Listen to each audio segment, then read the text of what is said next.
नमस्कार साथियों, आइए जानते हैं आज दिन भर की ताजा और बड़ी खबरें। वही आपने भारत समाचार चैनल को सब्सक्राइब और वीडियो को लाइक नहीं किया तो फटाफट से कर दीजिए। आज की पहली खबर, प्रधानमंत्री नरेंद्र मोदी ने शुक्रवार को दिल्ली के भारत मंडपम में school of ultimate leadership conclave के पहले एडिशन का इनॉग्रेशन किया। प्रधानमंत्री ने कहा, किसी भी देश के निर्माण के लिए वहां के व्यक्ति यानी नागरिकों का विकास जरूरी है। पीएम ने कहा, किसी भी ऊंचाई को प्राप्त करना है तो आरंभजन से ही शुरू होता है। हर क्षेत्र में बेहतरीन लीडर्स का विकास बहुत जरूरी है। यह समय की मांग है, इसलिए सोल की स्थापना विकसित भारत की विकास यात्रा में एक बहुत महत्वपूर्ण और बड़ा कदम है। उन्होंने कहा, स्वामी विवेकानंद जी भारत को गुलामी से बाहर निकालकर बदलाव लाना चाहते थे। उनका विश्वास था कि अगर 100 लीडर उनके पास हों तो वह भारत को आजादी ही नहीं बल्कि दुनिया का नंबर 1 देश बना सकते हैं। इसी मंत्र को लेकर हम सबको आगे बढ़ना है। सोल में भूटान के प्रधानमंत्री शेरिंग तोब्गे भी शामिल हुए हैं। उनके आने पर पीएम मोदी ने कहा, भूटान के राजा का आज जन्मदिन होना और हमारे यहाँ ये अवसर होना, ये अपने आप में सुखद संयोग है। भूटान के पीएम को यहाँ भेजने में बहुत बड़ा रोल है। इसके लिए मैं उनका भी हृदय से धन्यवाद करता हूँ। महाकुंभ में नहाती महिलाओं के वीडियो बनाकर बचने वाले गिरफ्तार। प्रयागराज के एक यूट्यूबर समेत 3 लोगों को शुक्रवार को गुजरात पुलिस ने गिरफ्तार किया है। उस पर महाकुंभ में स्नान कर रही महिलाओं के वीडियो बनाकर यूट्यूब और टेलीग्राम पर अपलोड करने का आरोप है। पुलिस को शक है कि इन लोगों ने देश के 60 से 70 अस्पतालों के सीटीवी कैमरों को हैक किया है। अस्पतालों के स्त्री रोग विशेषज्ञों के चैम्बर में महिलाओं के चेकअप के वीडियो ये लोग लीक करते हैं। छानबीन में इनके पास से महिलाओं के आपत्तिजनक फुटेज मिले हैं। दरअसल 19 फरवरी को राजकोट के पायल अस्पताल में महिलाओं के चेकअप के वीडियो यूट्यूब पर अपलोड करने का मामला सामने आया था। गुजरात पुलिस इस केस की जांच कर रही है। इस केस में पुलिस ने महाराष्ट्र से 2 आरोपियों को गिरफ्तार किया। इन्हीं से पूछताछ के बाद प्रयागराज के यूट्यूबर चंद्र प्रकाश फूलचंद को गिरफ्तार किया गया है। चंद्र प्रकाश के चैनल पर महाकुंभ के 55 से 60 वीडियो अपलोड किए गए थे। इस केस में महाराष्ट्र के लातूर से प्रज्वल अशोक तेली और सांगली से ब्रज राजेंद्र पाटिल को गिरफ्तार किया गया है। Ahmedabad cyber crime DCP Lavina Sinha ने बताया, जांच में पता चला कि तीनों ने महाकुंभ में स्नान करती महिलाओं के वीडियो दूसरे चैनलों को भी बेचे थे। महाकुंभ में आखिरी वीकेंड पर प्रयागराज में एंट्री पॉइंट से लेकर शहर के अंदर तक भीषण जाम लग गया है। लोगों को 500 मीटर की दूरी तय करने में करीब 2 घंटे का समय लग रहा है। प्रयागराज पहुंचने वाली गाड़ियों को संगम से 10 किलोमीटर पहले रोका जा रहा है। उसके बाद की दूरी लोगों को पैदल ही तय करनी पड़ रही है। दूसरी ओर वीआईपीज की गाड़ियां अरेल घाट तक जा रही हैं। उत्तर प्रदेश के सीएम योगी आदित्यनाथ ने गुरुवार को अफसरों से कहा था कि ऐसी व्यवस्था बनाएं कि श्रद्धालुओं को कम से कम पैदल चलना पड़े, लेकिन शुक्रवार को इसका असर दिखाई नहीं दिया। इस बीच शहर में जाम की स्थिति को देखते हुए प्रशासन ने फैसला लिया है कि 24 फरवरी को 10वीं से 12वीं के बोर्ड एग्जाम नहीं कराए जाएंगे। इस दिन का एग्जाम 9 मार्च को कराया जाएगा।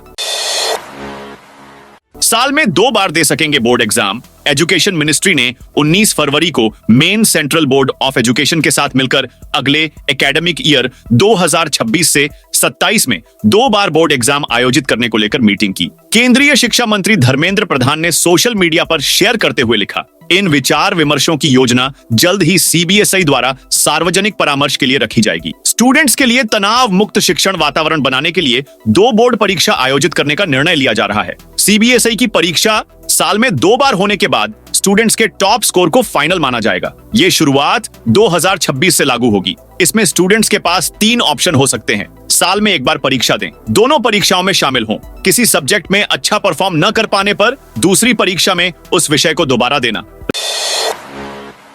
रहस्यमयी बीमारी से मच गया हड़कंप। तेलंगाना के वानापर्ती जिले में कोन्नूर के पोल्ट्री फार्मों में एक रहस्यमयी बीमारी के प्रकोप के बाद 3 दिनों के अंतराल में लगभग 2500 मुर्गियों की मौत हो गई। वानापर्ती के जिला पशु चिकित्सा और पशुपालन अधिकारी के वेंकटेश्वर ने प्रकोप की पुष्टि की और कहा कि बीमारी के कारण की जांच की जा रही है। अधिकारी ने जानकारी साझा करते हुए कहा, वानापर्ती जिले के मदनपुरम मंडल के कोन्नूर में पोल्ट्री फार्मों में एक रहस्यमय बीमारी फैल गई है, जिसके परिणाम स्वरूप केवल 3 दिनों के अंतराल में लगभग 2500 मुर्गियों की मौत हो गई। लोकसभा चुनाव में यूएस फंडिंग के ट्रंप के दावों पर बवाल अमेरिका के राष्ट्रपति डोनाल्ड ट्रंप ने पिछले साल भारत में हुए चुनावों में अमेरिकी फंडिंग का दावा कर हड़कंप मचा दिया है। अमेरिकी एजेंसी यूएसएआईडी द्वारा भारत में वोटिंग परसेंटेज बढ़ाने के लिए कथित तौर पर $21 मिलियन की फंडिंग रद्द किए जाने के बाद अब भारत सरकार हरकत में आ गई है। शुक्रवार को विदेश मंत्रालय ने इस पर चिंता जताते हुए कहा है कि देश के आंतरिक मामलों में विदेशी हस्तक्षेप की खबरें चिंताजनक हैं। सरकार ने कहा है कि इसे लेकर जांच शुरू कर दी गई है। बता दें कि बीते बुधवार को डोनाल्ड ट्रंप ने यूएसएआईडी की फंडिंग को रद्द करने के अपने फैसले का बचाव करते हुए कहा था कि इस पैसे का इस्तेमाल भारत में मतदान प्रतिशत बढ़ाने के लिए किया गया था।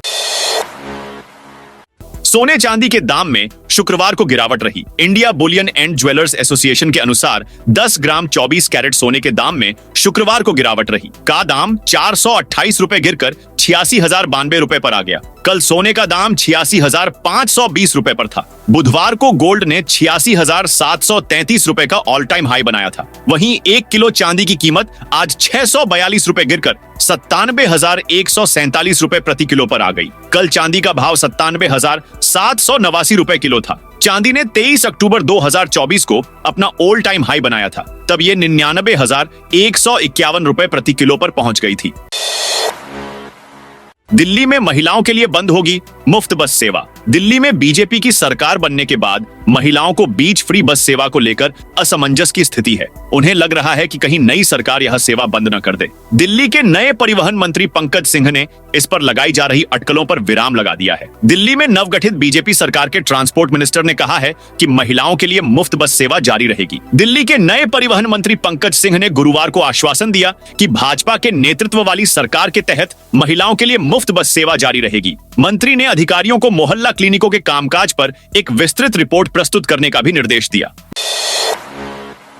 दिल्ली के 553 मोहल्ला क्लिनिक पर बीजेपी सरकार का फैसला। दिल्ली सरकार के स्वास्थ्य विभाग की बैठक में बड़ा फैसला लिया गया है। दिल्ली की 553 मौजूदा मोहल्ला क्लिनिकों को शहरी आयुष्मान आरोग्य मंदिर में अपग्रेड किया जाएगा। इसके लिए 30 दिनों का लक्ष्य रखा गया है, यानी 30 दिनों के भीतर दिल्ली के 553 मोहल्ला क्लिनिक आरोग्य मंदिर में बदल जाएंगे। दिल्ली में सरकार बनने के बाद से मोहल्ला क्लिनिक का नाम बदले जाने की खबरें थी। राजौरी गार्डन से भारतीय जनता पार्टी के विधायक मनजिंदर सिंह सिरसा ने भी कहा था कि मोहल्ला क्लिनिकों का नाम बदलकर आयुष्मान आरोग्य मंदिर रखा जाएगा, ताकि वे लोगों की सेवा के वास्तविक केंद्र बन सकें।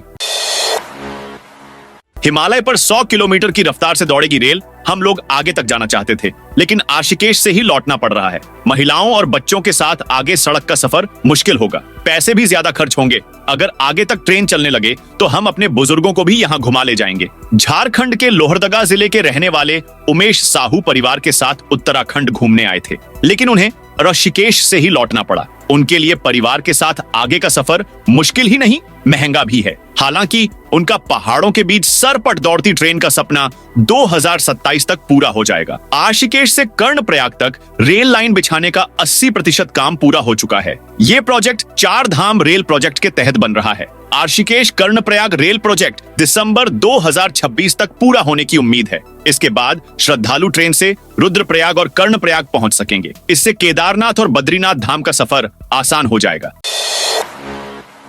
एमपी के शिक्षकों के लिए खुशखबरी, मध्य प्रदेश के शिक्षकों के लिए एक अच्छी खबर है। 7वें वेतनमान के एरियर के भुगतान के आदेश जारी कर दिए गए हैं और अब जल्द ही शिक्षकों को 7वें वेतनमान के एरियर की अंतिम किस्त मिल सकती है। लोक शिक्षण संचालनालय की ओर से जारी किए आदेश में यह भी कहा गया है कि किस्त का भुगतान शिक्षकों को जल्द किया जाए, वरना संबंधित अधिकारियों के खिलाफ कार्रवाई की जाएगी।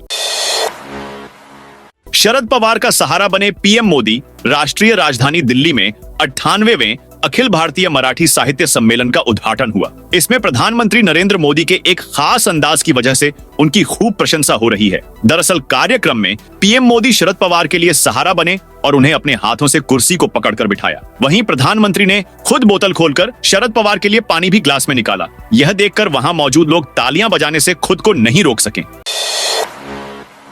महाकुंभ नहीं जा पाए? कोई नहीं, अब करिए डिजिटल स्नान सिर्फ इतने रुपए में। प्रयागराज में चल रहे महाकुंभ को लेकर भारत समेत पूरे विश्व के हिंदुओं में गजब का क्रेज देखने को मिल रहा है। कोई कहीं भी हो, लेकिन एक बार डुबकी लगाने के लिए महाकुंभ जरूर जाना चाहता है। इसी वजह से ट्रेन स्टेशनों और सड़कों पर भारी भीड़ उमड़ रही है, तो वहीं हवाई किराया भी आसमान छू रहा है। ऐसे में एक व्यक्ति ने इसे स्टार्टअप का नया जरिया बनाया है। इंटरनेट पर वायरल यह व्यक्ति सिर्फ 1100 रुपए प्रति व्यक्ति के हिसाब से डिजिटल स्नान करवाने का दावा कर रहा है।